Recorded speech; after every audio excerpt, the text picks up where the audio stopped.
یہ بہرحال تھوڑا آگے آنا تھا، جلدی آ گیا. تو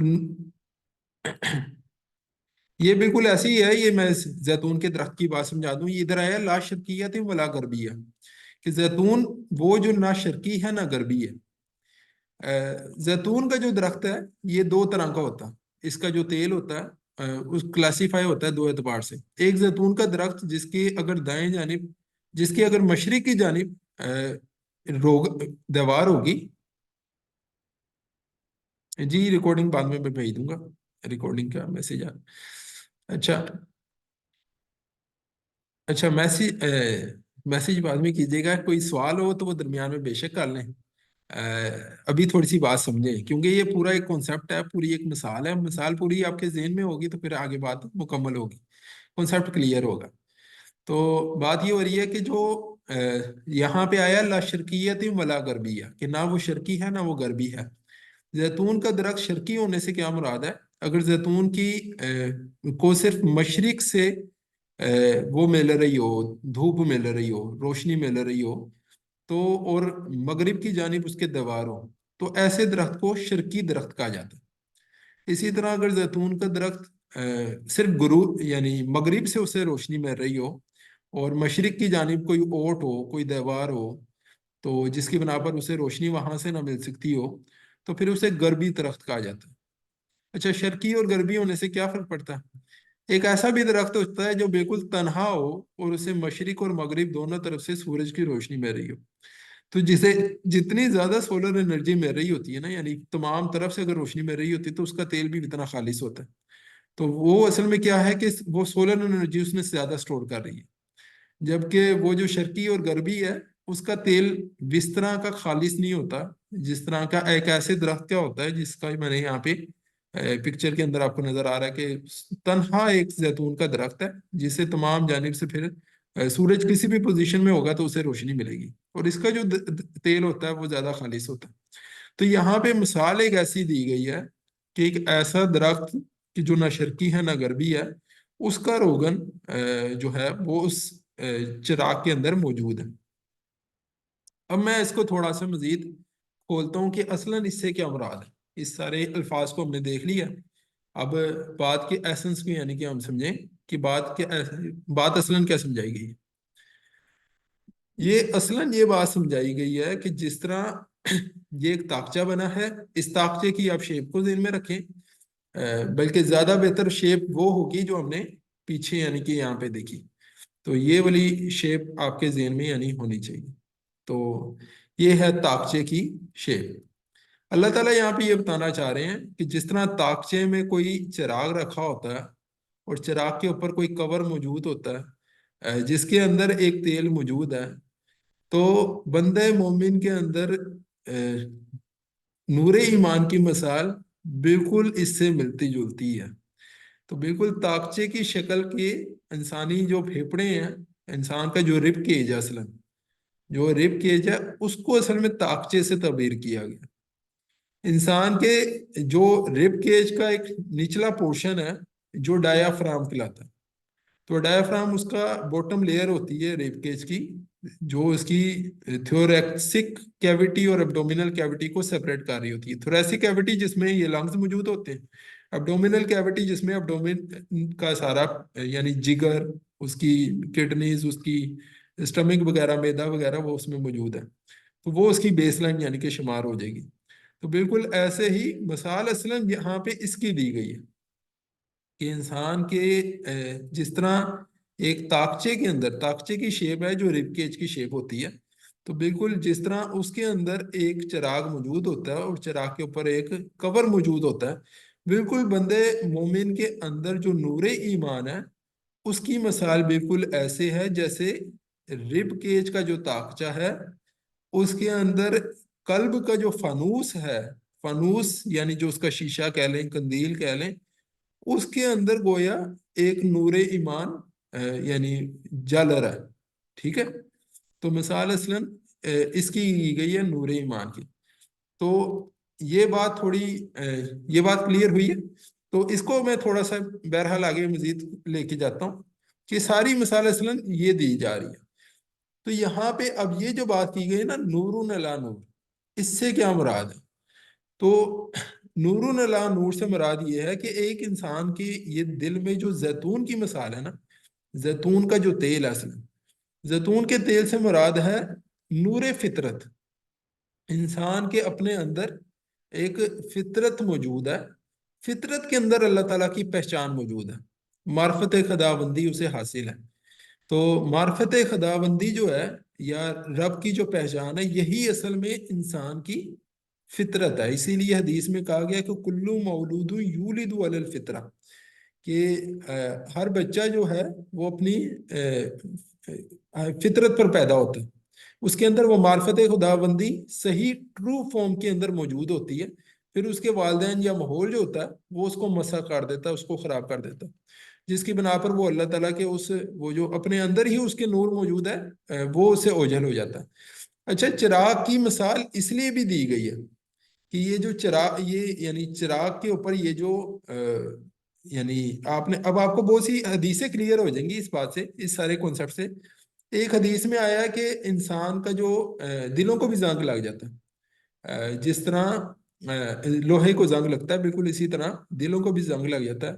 اور دلوں کے زنگ کو دھونے کے یعنی اس کو صاف کرنے کا جو اللہ کے رسول صلی اللہ علیہ وسلم نے طریقہ ایڈوائز کیا وہ تھا کثرت ذکر الموت و تلاوت القرآن، یعنی قرآن کی تلاوت اور موت کا ذکر.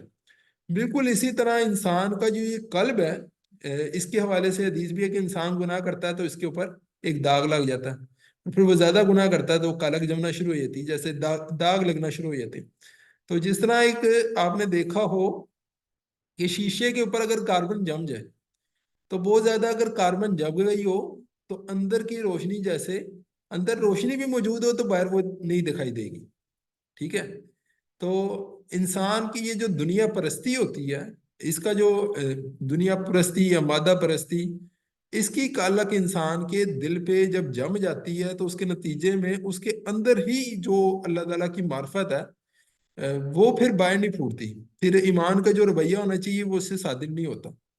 تو یہاں پہ بتایا یہ اصلاً اوور آل کہ بندہ مومن ایسا انسان ہوتا ہے کہ جس کے اپنے اندر بھی ایک روشنی موجود ہے، نور ایمان اسے اندر بھی حاصل ہے، اور اس کا جو وہ نور ایمان ہے خود بخود گویا اس کے پاس، یعنی ابھی اس کی دیا سلائی جیسے گویا اس کے پاس لائی گئی ہے. یہاں پہ کہا گیا نا لا شرکیت ولا غربیہ یکادو زیتها یضیء، قریب ہے کہ اس کا روغن جل اٹھے، ولو لم تمسسہ نار، خواہ اسے آگ نے چھوا بھی نہ ہو. یہاں پہ آگ کی مثال اصلاً دی گئی ہے نور وحی کے لیے، کہ نور وحی جو باہر سے آ رہا ہے اس اندر کی روشنی کے ساتھ جب کنیکٹ ہوتا ہے تو اس کے نتیجے میں کیفیت ہوتی ہے نور علی نور. ٹھیک ہے؟ نور پر نور، یعنی روشنی ہی روشنی ہو جاتی ہے. روشنی سے مراد یہ ہے کہ نور فطرت، ایک انسان کے اپنے اندر اللہ تعالیٰ کی پکار موجود ہے، اور ایک ہے نور وحی یعنی جو لائٹ آف ریولیشن، یعنی کہ ان دونوں کا جو مجموعہ ہے یہ مل کے وہ نور ایمان بنتا ہے جو بندہ مومن کے قلب میں موجود ہوتا ہے. نور علی نور کی یہاں پہ یہ تمثیل یعنی کہ بیان کی گئی. اچھا، حدیث میں آتا ہے کہ ایک حدیث میں آیا کہ نہ میں لا یسانی فی الارض، کہ میں زمین میں نہیں سماتا، ولا فی السماء، اور نہ آسمان میں، ولیکن یسانی فی قلبی عبد المومن، اور لیکن میں سماتا ہوں قلب عبد المومن میں. ٹھیک ہے؟ تو نور ایمان اس سے ریلیٹ کرتا ہے کہ نور وحی اور نور ایمان یہ ایک ہی، جسے کہیں ایک ہی حقیقت کی طرف سے ہیں. تو یہاں پر ساری مثال اس کے حوالے سے بیان کی گئی ہے. اب اس کو مزید تھوڑی اگر یعنی اس کو دیکھ لیا جائے کہ ایک اس میں یہ بات آئی، یہ ساری مثال کے اندر بڑی مختلف یعنی کہ نقطے ہیں جو موجود ہیں، کہ ایک تو ہم نے بات اوور آل، اب اس کو تصور کو دیکھ لینا کہ اللہ نور السماوات والارض، اللہ ہے، اللہ جس کا یعنی نور انسان کو اگر حاصل ہے، اس کی ہدایت، اس کی معرفت جسے حاصل ہے، تو اس کے نور کی مثال یعنی نور ایمان کی مثال بندے مومن کے جسے کہیں کہ جو اندر کا پنجرہ ہے اس کے اندر ایسی ہے جیسے ایک چراغ جو چل رہا ہو، اور یہ چراغ یعنی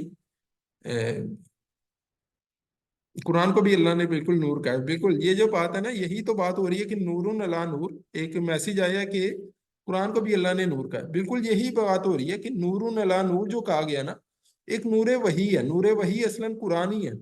تو اس لیے وہ بات ہو رہی تھی کہ کثرت تلاوت القرآن کے ذریعے سے آپ کا وہ جو فنوس ہے، آپ کا اصلاً قلب ہے، اس کے اوپر جو کالک جم گئی ہے، تو اس کو یعنی اگر وہ کالک نہیں ہے تو نور علی نور کی کیفیت ہوگی.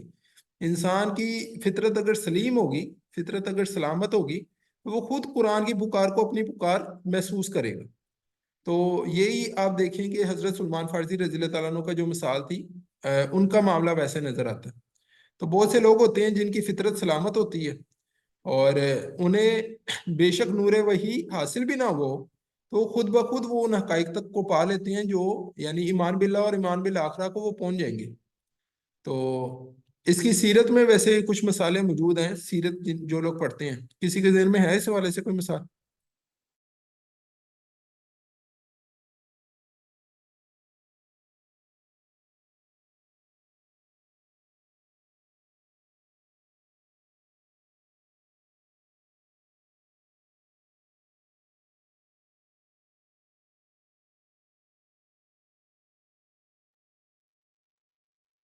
جی سسٹر آپ جی بتائیے. السلام علیکم. السلام. جی میری آواز آ رہی ہے؟ جی بالکل آ رہی ہے، آپ بتائیے گا. جی یہ حضرت ابو بکر صدیق رضی اللہ تعالیٰ عنہ جو ہیں، ان کی مثال جو ہے وہ سب سے پہلے آئے گی کہ جس وقت ان کے پاس خبر آئی تھی کہ نبی پاک صلی اللہ علیہ وآلہ وسلم جو ہیں وہ معراج پہ گئے ہیں، اور انہوں نے فوراً اس بات کی تصدیق کر دی. تو یہ ہے نور علی نور، کہ وہ جیسے ہی ان کو اس بات کی خبر ملی تو ان کے دل میں کوئی شک نہیں آیا، کچھ نہیں آیا. انہوں نے فوراً اس بات کی تصدیق کی کہ اگر وہ اللہ کے نبی صلی اللہ علیہ وسلم اپنے منہ سے کہہ رہے ہیں تو بے شک یہ سچ ہے. تو وہ ہر بات اسی لیے ان کو صدیق کا لقب اس لیے ملا ہوا تھا. تو میرے خیال میں یہ ہے نور علی نور یہ کہ بالکل ان یہ کے بالکل ایسی ہے. لیکن بات یہ، سوال یہ تھا، نور علی نور کی تو بڑی بہترین آپ نے مثال بیان کر دی، لیکن سوال یہ تھا کہ بہت سے لوگ ایسے بھی ہیں جنہیں نور وحی حاصل نہیں ہوا. ہاں لیکن وہ تو ابو جہل ہے، ابو لہب ہے، جو وہاں موجود تھے. وہ نہیں، جب لیکن موجود تھے وہ نہیں سب لیکن کچھ دیکھ رہے تھے. یہ بات تو ٹھیک ہے کہ نور وحی نہیں، نور وحی تو نور وحی آپ صلی اللہ علیہ وسلم نے قرآن کی پکار تو لگائی نا ان کے سامنے. تو جی جی نور وحی تو ادھر موجود تھا. میں جی بات جی. یہ کر رہا ہوں کہ جس کی فطرت سلامت تھی، ایک ایسے شخص کی مثال جس کی فطرت سلامت تھی اور نور وحی اسے حاصل نہیں ہوا. کیا ایسی مثال؟ اچھا وہ حضرت اویس کرنی کا کہ وہ نہیں نہیں، اویس کرنی نہیں، کوئی اور اس کے حوالے سے.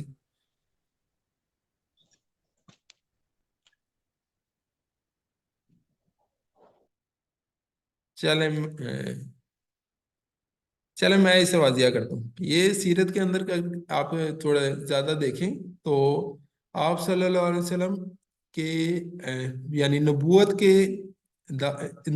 کے اظہار سے پہلے، نبوت کے ظہور سے پہلے زید ایک شخص گزرے ہیں جو سعید بن زید، عشرہ مبشرہ میں یعنی صحابی ہیں، سعید بن زید. اور سعید بن زید کا معاملہ کیا ہے کہ وہ ان کے یعنی کہ والد ہیں زید، اور اس کے علاوہ ورقہ بن نوفل، اس کے علاوہ عبداللہ بن جہش اور عثمان بن حویرث کالبن یعنی کہ آتا ہے.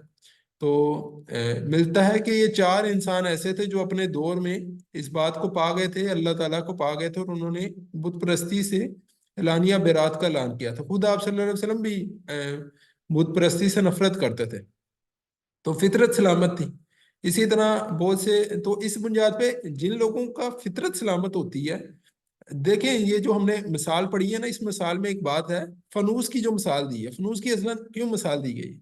فنوس کی اس لیے مثال دی ہے کہ فنوس کے اوپر اگر کالک ہوگی تو روشنی اس کے اندر ہی دب کے رہ جائے گی. جن لوگوں نے اپنی فطرت پہ کمپرومائز کیا ہوتا ہے، اپنے دل کی جو پکار ہوتی ہے اس کے مطابق زندگی نہیں گزاری ہوتی، بلکہ تکبر، حسد، حرص، لالچ، دنیا پرستی، ان امراض کی وجہ سے ان کی اپنے جو قلب ہوتا ہے اس کے اوپر ایک اعتبار سے کالک جم جاتی ہے، دنیا پرستی کی کالک جم جاتی ہے، جس کے نتیجے میں اندر کا جو نور ایمان ہے وہ باہر ظاہر نہیں ہوتا. ٹھیک ہے. اور باہر سے جو پکار آتی ہے وہ اندر پینیٹریٹ نہیں کر پاتی. نتیجہ کیا ہے کہ انہیں ایمان حاصل ہی نہیں ہوتا ایسے لوگوں کو. یہاں پہ اصلاً یہ بات واضح کی گئی ہے، یعنی یہ کانسیپٹ سمجھنا کیوں ضروری ہے، تاکہ ہمیں مسئلہ پتہ لگے کہ بہت سے لوگ ہوتے ہیں جنہیں ایمان نہیں حاصل ہو رہا ہوتا، یا ہمیں اگر ہمارا ایمان ڈاؤن ہے تو ہمیں کیا کرنا چاہیے. تو اللہ تعالیٰ نے ہماری فطرت میں ایمانی حقائق رکھے ہیں، یہ بنیادی سی بات ہے. مسئلہ کیا ہے کہ ہمیں اصلاً صوفیہ کے ہاں ایک ٹرم شمار ہوتی ہے تصفیہ قلب کی صفائی. تو قلب کی صفائی پہ ہمیں محنت کرنی ہے. ہماری اصلاً جتنی بھی محنت ہے وہ اپنے شیشہ چمکانے کے حوالے سے ہو سکتی ہے. نور وحی حاصل ہوگا تو ہماری نور فطرت کے ساتھ خود بخود وہ آہنگ ہو جائے گا اور نور ایمان ہمیں حاصل ہو جائے گا. یہاں پہ اوورآل اصلاً یہ بات کی گئی ہے. تو اس میں یعنی کچھ اور نقطے بھی ہیں، جیسے یہاں پہ آیا کہ لا شرکیت ولا غربیہ. تو لا شرکیہ سے ایک یہ بھی مراد لی جاتی ہے کہ ایک روایت جو ہوتی ہے وہ شرق سے تعلق ہوتا ہے، اور غرب سے عموماً تجدد یعنی کہ مراد ہوتی ہے. تو اس میں یہ دونوں ایلیمنٹس یعنی اس طرح نہیں ہوتا ہے کہ پرانی ایک فرسودہ سی طبیعت بھی نہیں ہوتی اور یعنی تجدد پسندی بھی نہیں ہوتی. تو ان دونوں سے وہ نکلا ہوا ایک ایسا شخص. بہرحال اس میں پھر آگے یعنی کہ بیان ہوتا ہے یہد اللہ لنورہ من یشاء، کہ اللہ تعالیٰ ہدایت دیتا ہے اپنے نور کی طرف جسے چاہتا ہے. وَيَضْرِبُ اللَّهُ الْأَمْثَالَ لِلنَّاسِ، اللہ تعالیٰ لوگوں کے لیے مثال بیان کرتا ہے. وَاللَّهُ بِكُلِّ شَيْءٍ عَلِيمٌ، اور اللہ کو سب کچھ معلوم ہے، اللہ ہر شے کو جاننے والا ہے. تو یہ مثال نور ایمان کی مثال یہاں پہ واضح کی گئی ہے. اس کی تھوڑی سی ایک ایگزامپل یعنی یہیں پہ آگے پھر ایگزامپلس ہیں، مختلف کیس اسٹڈی ہیں نور ایمان کے حوالے سے. اس کو اب تک ویسے جو کنسیپٹ ہے اس میں کوئی اگر کسی کا سوال ہے تو کر لیں، نہیں تو ہم اس کو تھوڑا سا کنٹینیو کریں. اس کی مثال ایک آدھی مثال دیکھ لیں اس حوالے سے بتا دیجیے.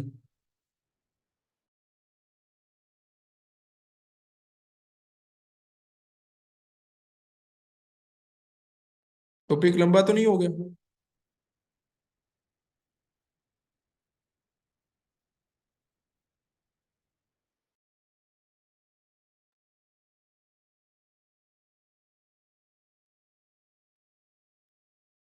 چلیں ہم اس کو آگے چلتے ہیں، لے کے چلتے ہیں. فی بیوت اذن اللہ ان ترفع. اب یہ اسی کی پچھلی جو ساری یہ کیس ہم نے سمجھا نا نور علی نور کا، تو نور علی نور کی یہ کیفیت یہاں پہ بیان ہو رہی ہے کہ فی بیوت اذن اللہ ان ترفع، کہ ان گھروں میں کہ اذن اللہ، کہ اللہ نے حکم دیا، اللہ نے اجازت دی. ازینہ کے دو معنی ہوتے ہیں.